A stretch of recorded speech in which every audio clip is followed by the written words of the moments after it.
We're going to do another student leadership scholarship. I just wanted to put that preliminary thought out in everybody's head that, hey, if you get a student leader that's just knocking it out of the park, they're going to go on to college or to whatever gap year program or leadership training thing, whatever they're going to do, we want to support that. Whatever that student leader is called to do, we want to be behind it. Working with the local church to take the hope of Christ to every student in the United States. This is First Priority. Now here are your hosts, Steve Cherrico and Brad Schelling. Well, hello everyone, and welcome to the First Priority Podcast. I'm Brad Schelling. I'm Steve Cherrico. Welcome back. It is good to be here. I'm assuming they've been listening to us. I am also assuming they've been listening to us. How do you feel about that? I feel good. Yeah? Yeah. All right. Mm-hmm. Well, glad you're here, Brad. I like helping people. Yeah. I don't know how much of a help you are, but let's go. And there you have it, folks. 2023 is going to be the same as 2022. I didn't make any resolutions. You didn't make any resolutions. The definition Steve clearly of insanity. did not make a resolution to be nicer. Not a chance. Not a chance. So we will continue on. I expect you to jab as well. It's half the fun. Well, I think it was on Twitter. Grant Cardone said, I'm not a success because I didn't fail. It's because I kept going. And I am going to just keep right on going here. I like it. Just keep turning the flywheel. Keep turning the flywheel. Keep taking the hope of Christ to every student. And someday we will be an overnight success. Thank you for spiritualizing. That's amazing. So for those of you who are on YouTube watching us online today, instead of listening to us, this isn't even our story time, but over my shoulder is the My Cleats, My Cause cleats from Lucas Patrick, the Center for Chicago Bears. The brand new ones. And they are gorgeous. They are. They're a good looking pair this year. They're a little bit too big for my feet, but they may end up on my feet. What are they? Size 15s? 16s? I think maybe just 14s? Somewhere around there, 14 to 16. You're right. Okay. I'm a 13. I should try them on. You should. Mm-hmm. They're pretty slick. Mm-hmm. So that's one of the benefits of watching us, besides looking at Brad, is that you get to see some of the neat swag that Brad interior decorates on a regular basis. Well, one of the other things I'm disappointed about with this year's shoe is that there's no Lambeau Field on the bottom of them. It is tough. He is a Chicago Bear now, and he didn't actually play in them because he's injured currently, right? Yeah, he only played a little bit, and he didn't play in these, but he did play a little bit for the Bears this year, and then got turf toe. Got turf toe. Mm-hmm. So no Lambeau Field this year on them, but the ones in my office now they have Lambeau Field on them. They do have some dirt on them, don't they? Yeah. Not many people can say they have a little Lambeau Field in their office. I'm not sure what to do with that. Shall we continue? Just leave it alone. Exactly. Let's continue. Let's tell your real story. What was the story you have? Yeah, story with Steve Steve for 2023. I'm glad you said yeah, story you're with welcome. Steve. You're welcome. So I am doing what I always do when I have some downtime, which is perusing social media to make sure that our local youth pastors, our local partners aren't posting things that I go, because as you're aware, I'm the guy that'll call you and go, that doesn't sound or look like you. Uh-huh. It's one of the few reasons that I use social media, but it's one of my favorites. Yep. So I'm perusing through there, watching some Eugene Peterson. Am I allowed to say his name? I don't know if I am or not. But anyway, watching some of his stuff, and I come across a post at one of our charters. So I peruse some more, and another post, and it's the same one. Mm-hmm. And another post, it's the same one. And there were, 6 or 8 between Insta and Twitter, and I think some Facebook. The 2022 in review post that FP of America did got grabbed and thrown all over the place, which I was super excited about. And if you haven't seen it, again, I'm going to flip it for those of us who are our viewers. It's a real quick all red background content update of how many clubs we had this year, which was 722. Yep. Which the reality is that's not FP of America's clubs. Nope. That's FP Locals clubs, right? FP of America doesn't have a single club that's theirs, right? I started listening after list 30. Nice. Now. Right. Number of student leaders trained, right, was over 4,000. That's incredible. 27,000 students in attendance. Yep. Again, incredible. So excited. And then the number that I really enjoyed, which, again, comes really close to our one-to-one, 3,500, 3,422 salvations. And we talk all the time about however many you train, you can pretty much one-to-one it on how many are going to come to Christ. Yeah. And what we know about our salvation number is that it's an if number, because that's only the people who gladly said, I'm going to raise my hand or I'm going to write down on a card, I'm in. Exactly. Right? So the number of people who came to Christ, either outside the meeting or in the meeting and just didn't have the ability to speak up. A lot of you who do the clubs know, man, they finish fast, right? Sometimes we don't get to do things we want to. Mm-hmm. So I loved seeing that post. And I thought, man, what a great story that even though America was throwing it up, it really was the local chapter story, and they bought into being part of the family. It's good. So it's pretty neat. It's very neat. The one thing I noticed about that is even though it said 2022, it was technically only this fall 2022. It was not last spring numbers. So really, the clubs would not have changed. In the attendance, we stayed pretty similar there. We ended last year just slightly below 722. So those things stayed the same, but that doesn't count the number of kids who came to Christ last spring. Really? Or student leaders trained. That's either. great. Those two numbers would have added on to that. And I don't have the exact numbers, but yeah, you can be encouraged by that, like you said, there's more influence there than we see on the social media post, because we have no idea who walked out into their hall and said, hey, I just found Jesus, you know, and we don't hear about that and won't until the other side. That's really cool, Brad. Mm-hmm. Nice job. Mm-hmm. Way to tie a bow on the story. Sure. I'm here for you, Steve. Let's just call it story time, shall we? You jab, I pat you on the head and say good job. Oh, that a boy.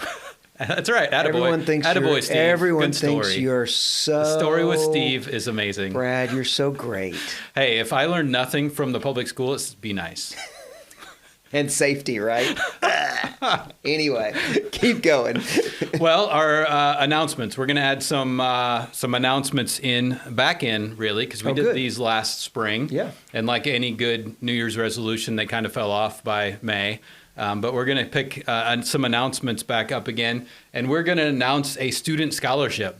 Really? And so we're going to do another student leadership scholarship this year. We have not posted that on the website yet, but I will add that to my to-do list for this week. It's great. And get the website for you. I just wanted to put that preliminary thought out in everybody's head that, hey, if you get a student leader that's just knocking it out of the park, they're going to go on to college or to whatever gap year program or leadership training thing, whatever they're going to do, we want to support that. It's not just college, it's anything. Gospel entrepreneur, we can put those two words together and talk about that as well. Want to start a nonprofit. Never thought about that before, but we'd love to support that. Look, kind of a deal, we have right? Genadol on the regular, right? Correct. So whatever that student leader is called to do, we want to be behind it. So graduating seniors still, we still want them to be graduating, getting out of there. I guess if they're a gospel entrepreneur and they're a sophomore, they could apply for that too. I didn't think about that. But just plant that seed to our listening audience right now, and we'll get the details out to you soon. Awesome. On that. So that's cool. Good stuff. Nice job. Thank you. What are we talking about today? I think we're going to just dig into some details. It's 3 weeks into the year, the new year. We finished up our fall conference content. Hope that was a benefit to everybody. We're going to just spend 2 weeks digging into some more details, fundamental first priority stuff. Good. And then we'll probably do a third week here to end January and just talk big picture. Like it. I like it. Does that sound good? Yeah. You want to jump into the details? I will. So, we're going to go to the club, like we're going to go base level, right? And so really, for those of you who are connected to a local charter or district, you know that there are steps to start the club in your area, and everybody's got those specifically to their area. Mm-hmm. Those of you who are not connected, the national office becomes your place to go and really have the discussion of how do I start a club. And so firstpriority.club gets you to the website. Yep. Scroll to the bottom, and there's a start a club link. Okay. And then you go there and you can actually do, I think it's 3 steps. There are 3 steps to start a club. Is that correct? It sounds about right. Okay. So I thought it would be good for us to go ahead and hit that. Let me hit that. Are you going on your start device a club. now? I'm on my device. And then what are the 3 steps to start a club? We train you. So we give you some information. You take that back to students, and the students start the club. It's great. It's very simple. Great. Super simple. So on the training side, again, thinking about those who aren't connected to a district or charter, which is some of our audience, they're looking for help, right? How do they find that training? Where would they go? Well, they go to exactly where you just said. They go to firstpriority.club, scroll to the bottom, click Start a Club, and it actually takes you to our Teachable platform where we dig into a lot of the stuff we're going to talk about today. We're going to overview it in 10, 15 short minutes. Yep. But that gives you segments and videos and content all in one place, which, again, you can find a lot of it on our website for free. This is a $10 teachable platform. We just put a little dollar amount on there. But it just puts that in there, gives you all the videos. You can go back and watch it whenever you want to. So you can watch it. Like I said, we train you, you train students. You can go back and watch these videos with the students then to say, hey, what is EPIC? What is the mission of First Priority? It's not a Bible study. It's a gospel movement, things of that nature. And you can just have all of that content all in one place. Yeah, you went right where I was going to go next. Was the reality is, again, district and charter, those are folks that work with First Party of America already. The vast majority of them are using a strategy called EPIC, EPIC, Yep. right, which is a 4-week strategy. First Party's been known to use a 4-week strategy forever. Yep. Things that are about us, right? We're student-led. We're adult coached. That's easy. We're a club model. That's easy. Yep. We currently use EPIC, but here's the but. If you're in an area where you're like, hey, we've used ACTS forever, Yeah. that's okay. It's Yeah. a 4-week strategy that the students are being trained to share the gospel, and students are being connected back into the local church. If Yep. you've got those pieces, Yep. we're okay. Yep. We use EPIC because it's our latest strategy that we test marketed a few years back in one of our cities that do things really well. Yep. Right? So jumping in, you'll be trained on EPIC, which Yep. we'll do in just a moment. And then you'll be trained on how to hand that to students. Correct. And have them take it back to their school, whether they go to a guidance counselor, whether they go to a principal. Bottom line is the student has to own it on their campus. Yep. And then from there, you're coaching the students on how to find a faculty sponsor or helping them do that, Yep. right? If you're going to choose to be their coach Yep. or helping them find that, right? And then putting a date on the calendar for both training and the meeting. Yep. So those things are not very complicated. They're It's not. really about just doing the steps. And I would say one of the most complicated things with that, when you dig into the roles, you talk about the student leaders, training the student leaders. We know their role is to get up front and be the voice and the leader of the club, right? But we also dig into the role of the faculty sponsor and the club coach, because there's a lot of misinformation out there. My kids come home and talk about it all the time. Dad, we can't talk about God in the school. We can't do this. We can't do that. We can't do this. Well, yep, you can. Yeah. And here's how. Yeah. And we dig into that, the Equal Access Act. We talk about that in the training. What is the Equal Access Act? And then in general, and then we also get into what is the Equal Access Act in relationship to First Priority. For example, the faculty sponsor in the Equal Access Act has a custodial role with the First Priority Club. And by that, they mean, what does a custodian do? You think of a janitor, right? Somebody who cleans the building. They take care of the building. Well, a custodian of a club takes care of the club. They make sure that everybody has the resources they need. Custodian's going to go in and set up the chairs, like janitor. When you think of a custodian of a school, they're going to set up the chairs. They're going to make sure it's clean.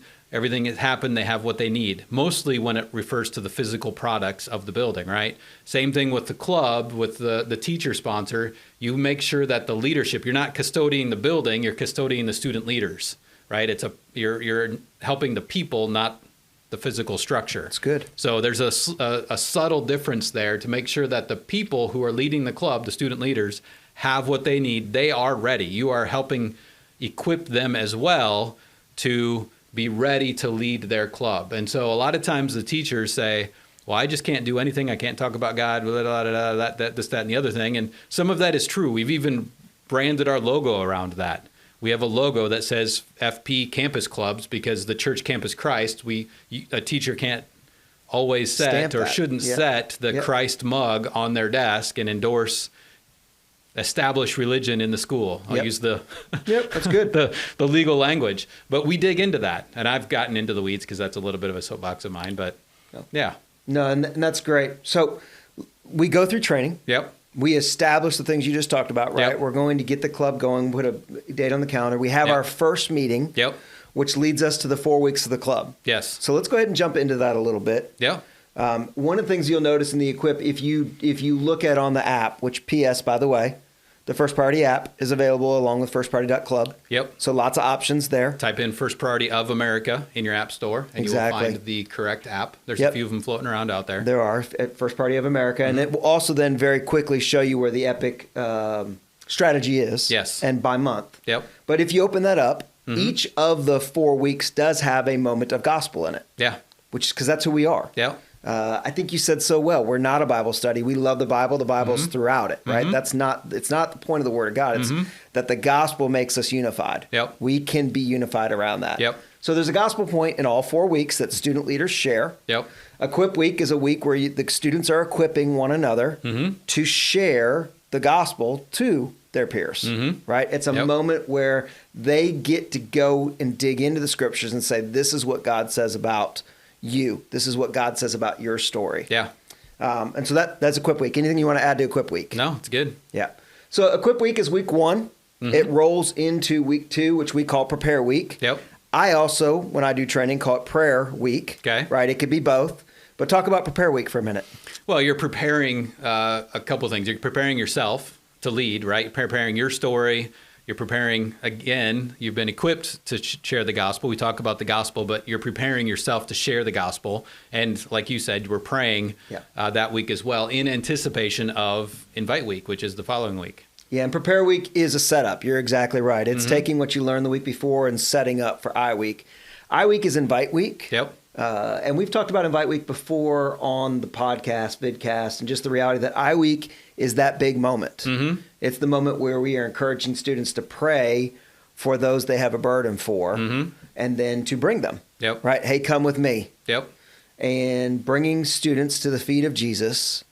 I Week is a fun time. I Week is a big energy time. I Week is often a food time. Sure. Right? We're creating an atmosphere where students feel like they're accepted, feel like they have a place. And then, oh, by the way, in the midst of all of this, let me tell you about my friend Jesus. That's right. Which is what they do. The I Week is not I Week without the gospel being shared. That's right. I Week has a moment also where kids have the ability to respond. Yes. I Week's not I Week unless you respond. Now, the ultimate goal in I Week, just so everybody knows, is that cards are passed out and students get a moment to respond. We understand. Yep. When I say we, I'm speaking as a First Priority brand. We understand that a card does not bring a student to salvation. Yep. Salvation's a heart change. Yep. But the card does prepare us in the strategy for the next moment. And so we highly encourage the use of it because that allows students to write something down. And what you write down, you remember. Yep. Right? What you write down, you mean. Some of the favorite I Week cards I've ever gotten is, I'm not here to listen to no stupid gospel. I'm here to eat Chick-fil-A. Right? Those sort of things, right? But I know that because he or she acknowledged that. Yep. They heard it. That's right. That's right. It's that's the part of this that it's not rejection. You didn't reject me. You acknowledged that God was in the room and that you heard somebody's story. It's good. Even though you said, I don't need your stinking God. Yep. No problem. That's right. Right? That card, whether a student responds to the gospel, whether a student says they want more information, which we love that card too, or whether a student says, hey, I'm not interested, that card gives us the ability to move into Connect Week. Why don't you talk about Connect Week a little bit? Well, Connect Week is a week that I love about the Epic Cycle. You talked about Acts, and we did Fish and Hope before. They're all 4-week cycles that focus in on the invitation, that 1 week. That's ultimately the reason why we're here, right, is so people can have a relationship with Jesus. But the Connect Week is brand new for us. It's always been part of our mantra. That's right. It's always been part of our core values. But to connect that new believer to a church and to a believing community, not necessarily the institutional church, you can separate that out, but to say, hey, I'm reconnecting to Christ. We're going to talk about the gospel again. We're going to redo that because, I mean, it probably wasn't the first time they heard the gospel last week, but it could have been. Yeah, so let's talk about that again. What does that connection to Christ mean? What does it mean to be connected to a believing community? Yep. And being reconnected to the club. And so if you go back to the firstpriority.club website and scroll down, click on club resources, there is several boxes of resources that you can check down there or click on. The response cards are there, but there is a follow-through process. Yeah, good. Where that takes you from the student leaders from Invite Week to Connect Week. And we'll talk more about this next week. I won't get into the weeds with that, but I just wanted to put that out there that there is a process for the students to walk through to say, hey, I remember when I was at summer camp, I felt the peace of Christ for the first time in my life because they shared the gospel with me at camp. I had a lot of questions, but they didn't get answered that night because we had a tornado come through and everybody was in the basement and all that stuff happened. And so I know what it was like for me to have my head hit the pillow and that didn't get answered the next day either, because then the moment has passed and you move on with your life and whatever. Now, obviously, I've continued to work out my salvation, but we want to help anybody who has questions to have them answered before their head hits the pillow. So if you have that group, you have that follow-through process, let's make sure that the student leaders are texting those new believers that day and walking through that process with them. Yeah, really good. Really good. Which then draws me to the reality that we will then the next month do it all over again. Correct. Right? It's a new month. Yep. Go back to equip. Yep. New believers who got connected to the club as their local Christian community, got connected to a local church as their local, right? New believers start showing back up to the club again. Yep. So Equip Week is huge because, hey, you have a story, it may be brand new, but you got a story in Christ that needs to be told. Correct. Right? So we go back through Epic again, and there's a point in the school year where you look around and go, okay, are we still focused? Right? Are we still on it? Yeah. And so I think there's some tools that you guys have created. I know there is. There's some tools you guys have created. One of those is the 5-star review. Talk a little bit about the 5-star review. It is super simple. It is back to firstparty.club. Back to firstparty.club. You saw where I was clicking. Yep. So I'll go over there. I click on club resources and scroll to, and I have to find it just like everybody else, club evaluation. And that will pull up that 5-star club evaluation because it's what we want out of a club. When we say we want a strong student leader team, the STARS is an acronym, just like every good, ministry thing is. I didn't know that. 5-star. The S is strong student leadership team. You can use the strong or the student in the S. There you go. The Nice star job. there. That is in place. That we have trained club coach, and that the club coach understands what's going on. Because a lot of times, you get somebody and, hey, yep, you'll be a club coach. Okay, go make sure the students are doing what they're supposed to. We want a trained club coach. We want an active teacher sponsor. Obviously, I'm just skimming the surface with all this stuff, but an active teacher sponsor is key because I have been a part of clubs where I was the club coach and the teacher sponsor doesn't show up at 7:15 and unlock the door to the room. And it's not always been a bad thing to have the invite week meeting in the hallway, but it's not ideal to have the invite week meeting in the hallway. So we want an active teacher sponsor. We want a repeated 4-week cycle, what we just talked about there. And we want sincere salvations. We want students who genuinely respond to the good news of Jesus. And if we have that happening, then that's our bread and butter right there. We have people active in the club and trained, and the students, the teachers, the sponsors, they're running that 4-week cycle, and students are coming to know Jesus. That's it right there. And if that doesn't fire you up about campus ministry and about students, then you're probably doing the wrong thing. You're probably involved. I mean, just genuinely, right? If the idea that... Did you just ask people to stop listening to our podcast? I asked people to make sure they were in it for the right reasons. Yes, 100%. Yeah, I mean, it's just what an awesome opportunity. So all of these things, as we begin to land a plane, all of these things are easily found at firstparty.club. Yep. They're also found on the app. And I want to encourage all of our listeners, including myself, to really take some time as we've started the year and go back and look at those tools that are available to us. I would agree. Yeah, the beginning of the year is a great time to reevaluate. It's a great time to pull out that 5-star evaluation. Don't just look at it yourself, but print out 7 copies and hand it to the student leaders. That's good. Hand it to the teacher sponsors. And if you're the club coach or the teacher sponsor or the student leader, ask them how you are doing. Hey, how am I doing in my role in this? Because that's going to open up, they're going to say, how am I doing in my role? What do you need from me? What am I not doing that you're expecting? And it's just a good, healthy conversation to have, especially when you have clear questions laying in front of you to say, here's the expectation. And somebody might say, I didn't know I was supposed to do that. Okay, I can start doing that now that I know. Right? Love it. Love it. Well, Brad, I think we should call it there. That's a great just real good launch into the year. I think we did a great job too, Steve. I'm very, very proud of you, I'm proud Brad. of us. Sorry, everybody. Oh, Lord. Well, that's a podcast, Brad. That Good is job. a podcast. Thanks, everyone, for listening. Thanks for being faithful to taking the hope of Christ to every student. And hopefully today's show was a benefit to you. And together we can further the kingdom. Till next time. Later.